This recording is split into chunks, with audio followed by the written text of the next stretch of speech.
Welcome back, everyone. We just got back from Cancun, and it's Halloween, and I'm wearing a duck onesie, so you already know we're having a good morning out here. But yeah, welcome back to more Overwatch news. We have a pretty surprising but impressive story regarding Jungkook from the popular K-pop group BTS, and on top of that, we have some more roster changes, of course, because when don't we have roster changes? But let's get straight into it. Jungkook dropped this tweet yesterday, which translated says, "in a long time" or "been a while," and it was a clip of him playing Widowmaker, and you know, I gotta say, he's pretty good at her. I'll play the clip for you guys right now.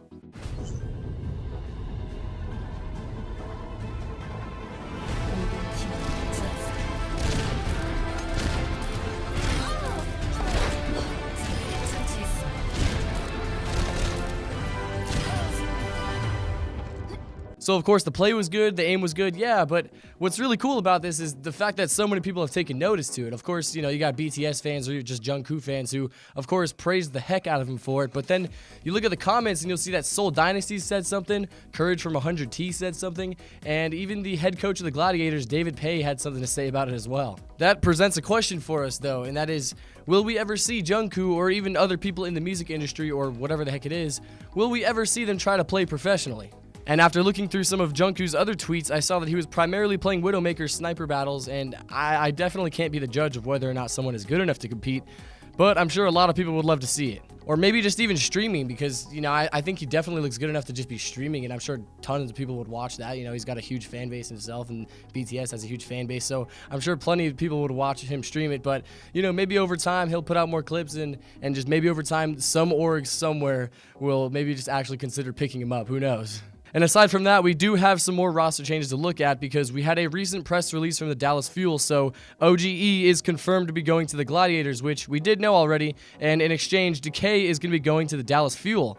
And then on top of that, Note was also confirmed to be re-signing for next year for the Dallas Fuel as well. So huge stuff, right? And there was that video that previously leaked a lot of the roster changes we've already been seeing. And if those leaks continue to be true, we might just be seeing Note and Gamsu on the same team again after they were playing on the Boston Uprising together. The Philadelphia Fusion also announced their full 2020 roster, and they're going to be keeping some of the same people with Carp, EQO is back, Sato, Poco, Snillo, and Boombox, but then we've got some new additions, those being Ivy, Fury, Alarm, and Funny Astro. And the Paris Eternal have came out and said that they will be keeping their same roster, while the Toronto Defiant have confirmed that they are getting agilities, which I guess we already knew because the leak video was correct about it. And on top of that, Ivy is being let go, and like I just said, he's going to the Philadelphia Fusion.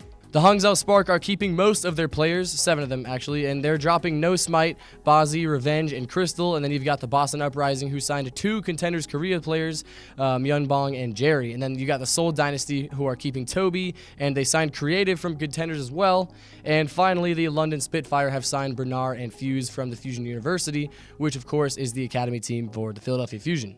So I'm sorry for running through all these roster changes so quickly, but there's just so freaking many of them that I'd rather just kind of push it to you guys and let you digest it at your own pace. But yeah, we've got some new young blood coming to Overwatch, and I'm very excited about that. I cannot wait to see how these Contenders players do. And, you know, I got to say, personally, I am most excited, I think, for Toronto Defiant as well as the Seoul Dynasty. So drop a comment, guys. Let me know what you think about, you know, these new teams, these new roster changes. I love hearing what you guys think. So give me some opinions, you know, maybe sway my mind as to what team I should be rooting for, you know. I'm going to end the video here, though. So I'll see you guys in the next one. Take it easy. Goodbye, everyone. Whoa.